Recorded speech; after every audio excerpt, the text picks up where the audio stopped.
One other thing that I'm noticing here, and this is probably the scariest part, is that on some of this corn, you can see that the ears are starting to drop.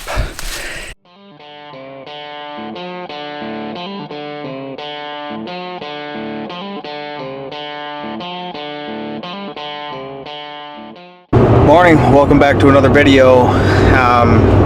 Yesterday the temps topped 100 degrees and the heat index with all the humidity was about 110, so there hasn't been a whole lot getting done the last couple days, basically necessity type stuff, which luckily for us outside right now at this time of year it's not much. So I'm heading over to our farm this morning. I'm actually going to try out this new Milwaukee Fuel hedge trimmer attachment that I got, and I'm going to try to knock down some thistles without damaging the crop below it.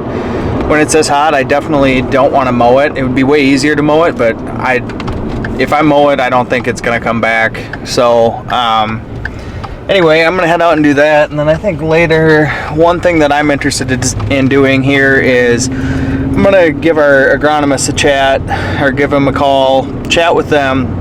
I want to go take a look at some of these crops here. We got rain, it was like a week ago, or a little over a week ago now, and I really want to understand exactly what 100-degree temps for 3-4 days, or 90s to 100, what that does to the crops. You know, is it going to accelerate harvest, like when we need to get in the field? I would assume probably on the corn, as that's nearly finished up here. And also, is there risk of yield loss? And I think the story is going to be different for both beans and corn because they're in such different stages of development. But anyway, I'm going to give Brian a call and do that, head out to a field, even though it's going to be 90, I think only 96 today, so a nice cool day, and kind of take a look and take stock of what's going on.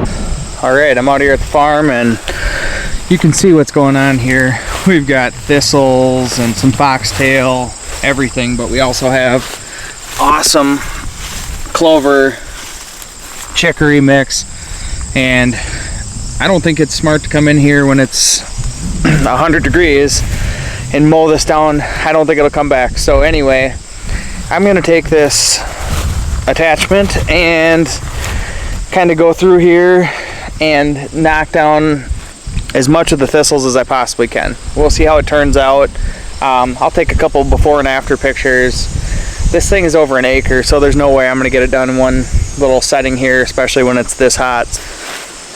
So this is the trimmer. Just goes on the Milwaukee Fuel. I guess I bought it for a string trimmer around my yard, but they make this hedge trimmer that goes on it, and you can adjust the angle so it can go however you want. You know, if you want to trim like actual hedges vertically or whatever, but I'm gonna set it at a little angle and use it basically like a string trimmer, but knock down those, you know, thicker thistle stems and everything.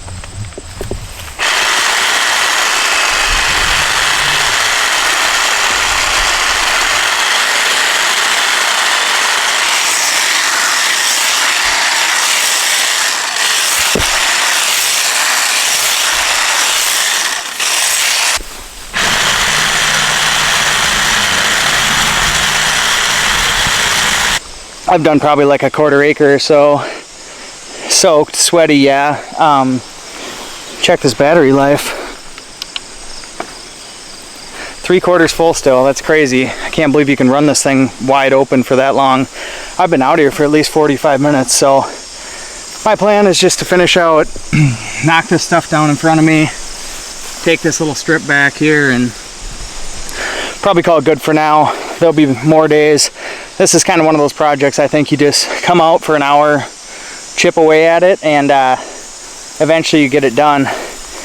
I really want to take a mower in here when it starts cooling down, maybe like September, and I would love to like mow this off as high as you can, maybe 8 inches or something, but we'll just see how it kind of goes here. We need some rain before I'm doing anything, but also I'll take you over. I can see from here my some of my apple trees have got a bunch of apples on them. I planted those things Nick actually helped me. He was just a little kid. We came out here with spades and dug holes for, I mean, I'd say like 8 or 10 hours.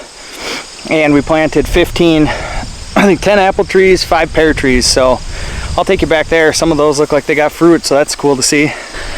All right, well, that's a wrap on this project for today. It's so hot, but it did a heck of a job. I'm actually very impressed.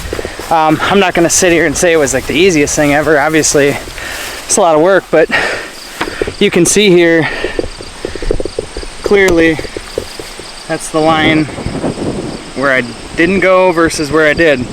And you got all that junk out of there, so I'm sure that stuff will burn up, dry up pretty nice. So yeah, I'm gonna call it a day for that. Get back out here probably 2-3 more times and get the rest of this thing done. I just can't stand looking at it when it just looks so bad. So all right, well, I've got some stuff to do now in the office, but I'm gonna try to get back out this afternoon and, like I said, bring you a segment about how this heat is affecting the crops, if any. I think it'll be interesting to kind of hear what a professional has to say about that. So I'm out here in the first corn we planted today, and last week, like I mentioned, we had a week of 10 to 20 plus degrees above average for the later part of August. Really hot. Heat index was pushing 110 degrees. In Minnesota, where we're at, that's abnormally hot, especially for this time of year. So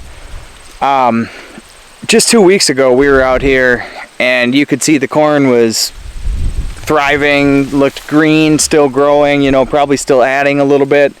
And that heat, coupled with the fact that we haven't had rain in 10 days now, really started turning this corn over. So I think we're extremely fortunate on the timing of this, maybe, because a lot of the corn is made. So we're not probably getting killed on the yield terribly. What this is doing is it's definitely accelerating harvest. I was talking with the agronomist, Brian at Central, and he just said there's going to be some corn harvested in September here, which is very early.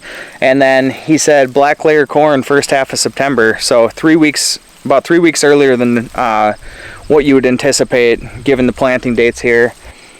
The ears are already dropping, and I was reading an article yesterday that talked about a lot of it's probably just drought stress at this point. There was some fields I know that have some root issues.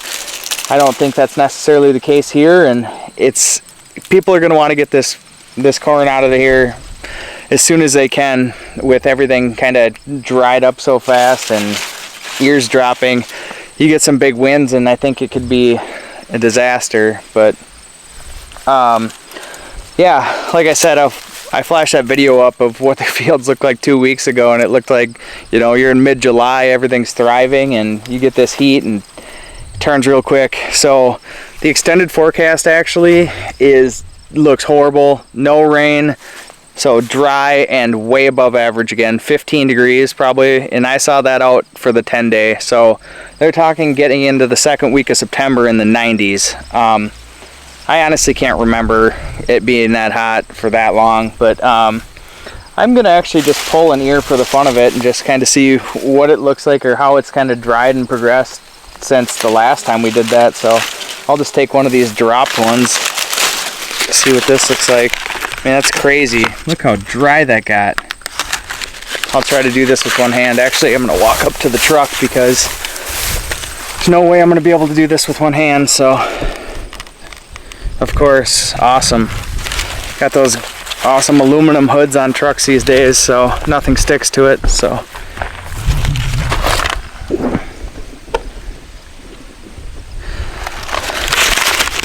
right. Holy cow, that is crazy.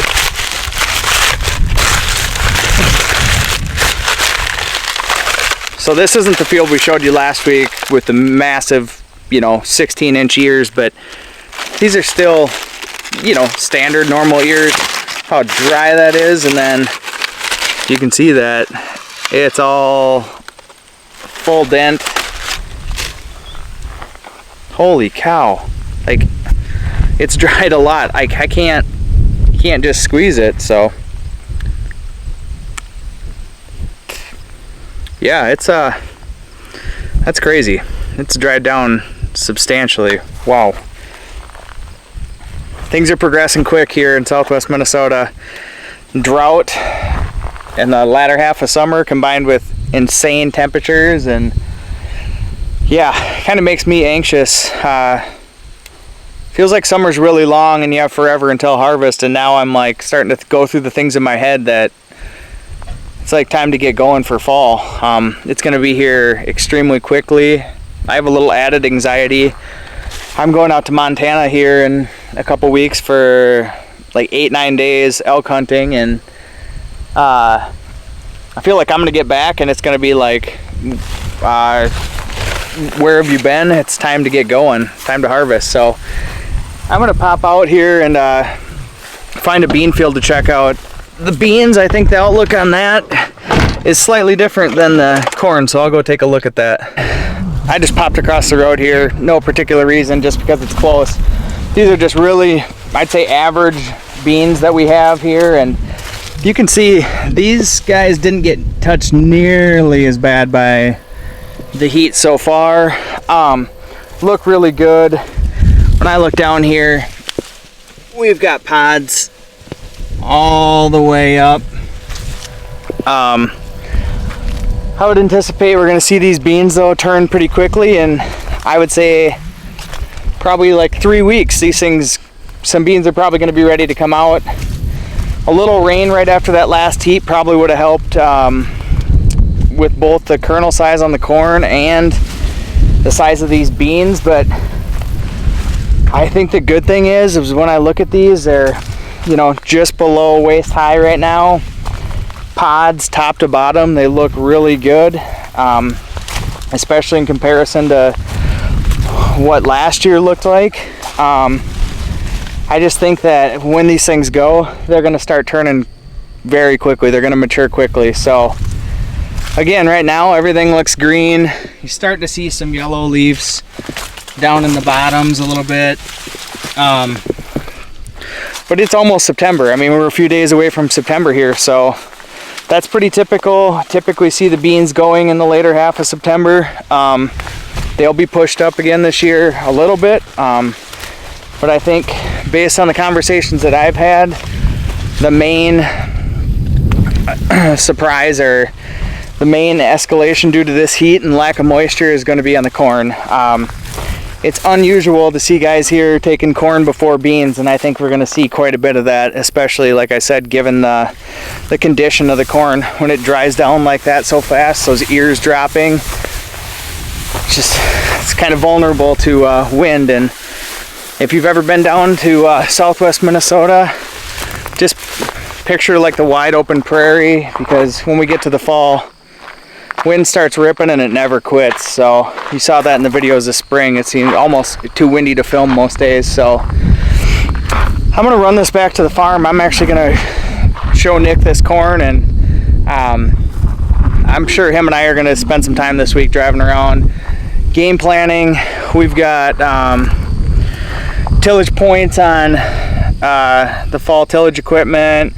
We got to get that sulfured, greased up again. A little bit of work on the grain cart.